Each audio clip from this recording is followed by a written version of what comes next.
Are you ready, kids? Aye, aye, Captain. I can't hear you. Aye, aye, Captain. Oh, what are the rocks below the sea? Geosphere. It contains all the water all over the earth. The hydrosphere. What are the gases that surround the earth? The atmosphere. The layers that build the surface of earth. Oceans and atmosphere. Ready? Oceans and atmosphere. Oceans and atmosphere. Oceans and atmosphere. Oceans and atmosphere.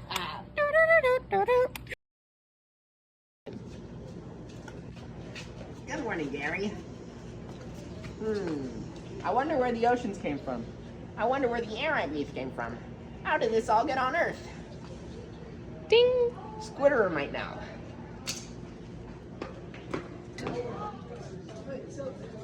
Hey, Squidward, you know where the oceans and atmosphere came from? No, SpongeBob, I don't really know, but I think Patrick has a time machine in his house, so let's find out. Hey, SpongeBob. Hey, Squidward. Hey Patrick, can we borrow your time machine? We want to see how the oceans and atmosphere form. Sure, I guess, but I don't know how to use it. I'm pretty sure Mr. Krabs does. Mr. Krabs, we need your help. Can't you see I'm trying to make money here? SpongeBob needs to use the time machine to find out how the oceans and atmosphere work. The water we drink and the air we breathe? That's so interesting. I've always wondered how it works. I will definitely fix up this time machine for you guys. I'm so excited.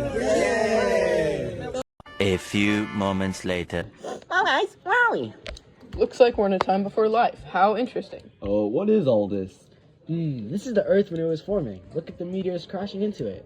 So the Earth is gaining mass each hit of the meteors, and that's how it got so big. Is this how the geosphere was formed? Yeah. What's a geosphere? The geosphere is all of the rock and minerals that make up the Earth we stand on. Nah, guys, this is not what I'm looking for. I'm trying to find out how the oceans An atmosphere. were formed. Mr. Krabs, can you take us forward? This is kind of boring. Okay. Boop. A few moments later. Where are we? Earth, of course, but the question is more about when are we? Are those volcanoes? You're right, Patrick. These volcanoes have been here since the beginning of the Earth. What do volcanoes have to do with the oceans and atmosphere? Well, actually, as I recall, I was reading an article called Pre-Lab Reading that said 60% of volcano emissions contain water vapor. Why do you know that? Because learning is fun, kids. Does that mean that all the water vapors get shot up into the air? Yes, Patrick. But how does the water vapor get turned into oceans? Wow, that's a good question. But guys, is there enough water vapor in volcano eruptions to actually fill up our oceans? According to my calculations and evidence from water calculations, the water on Earth makes up only 0.023% of Earth's total mass. However, the average amount of water in the rocks that builds up Earth ranged from 0.2% to 1.2%. That means that there's more than enough water in the rocks to fill up our oceans. Wait a minute. Hey guys, look, I can see the clouds in the sky. That's so weird because they weren't on Earth when we tried travel there the first time. It's as if they just spawned out of thin air. You're right. When enough water vapor erupts out of the volcanoes, the water vapor condenses into clouds. What does that mean? That means that there are now clouds on Earth that can rain. Which starts the water cycle? Correct. So you're saying that the volcanoes are erupting water vapor, which then starts the water cycle? That's crazy. The oceans will then start to evaporate, which is turning liquid water into water vapor. Condensation, which is the turning point of water vapor into liquid form. This happens when a lot of water vapor clumps together and turns into rain. And finally, precipitation, which is rain, snow, or sleet coming back down to the Earth due to gravity. Then this cycle repeats itself for all water on Earth, including oceans, rivers, and lakes.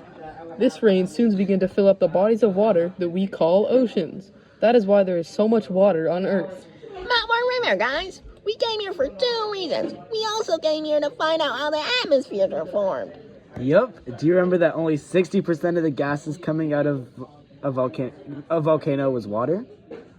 Mm-hmm. The other 40% is still in the atmosphere, right?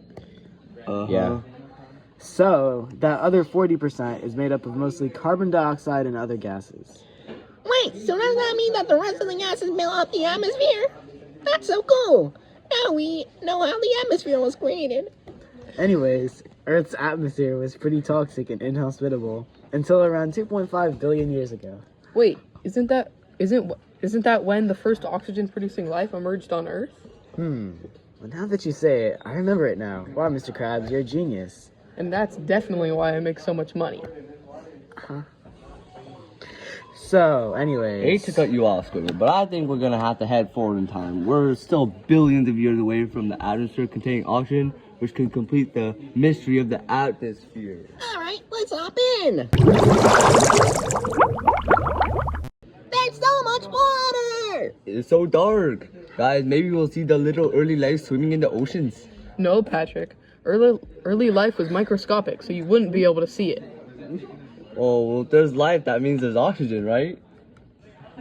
Even though life was producing oxygen, there was very little, and the atmosphere wasn't breathable. The oxygen levels were only about 2% of the atmosphere at the time. If I may interject, life was in its beginning phases and produced very little oxygen through photosynthesis. Alright, Squidward, let's travel to a different time. Maybe 1.8 billion years ago from present day. And we go. Boop. One eternity later. Wow, it looks almost the exact same as it was 700 million years before. I know, right? How boring it is. That's why scientists call this era the boring billion, from 1.8 billion years ago to 0.8 billion years ago. But why exactly do they call this era the boring billion? You see, the oxygen levels during this time basically stayed the same. Life didn't get any more complex. But wasn't there more life? So that means more oxygen, right? Yes, but during the time period, there's also something else happening. Massive pieces of iron absorbed oxygen in a process called oxidation. You can see this today when objects rust. Like when you leave a nail out and it turns all orange and gross? Exactly. Anyways, this rusting process would use oxygen in the atmosphere. But then where does all the oxygen go? The oxygen is added to the iron, which is Fe, and combines to make rust, which is Fe2O3. This adds weight onto the iron, which makes rust heavier than iron.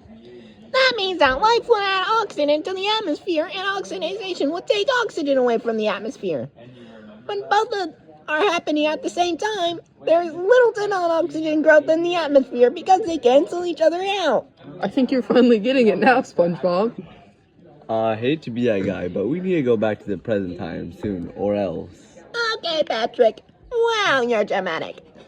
A few moments later.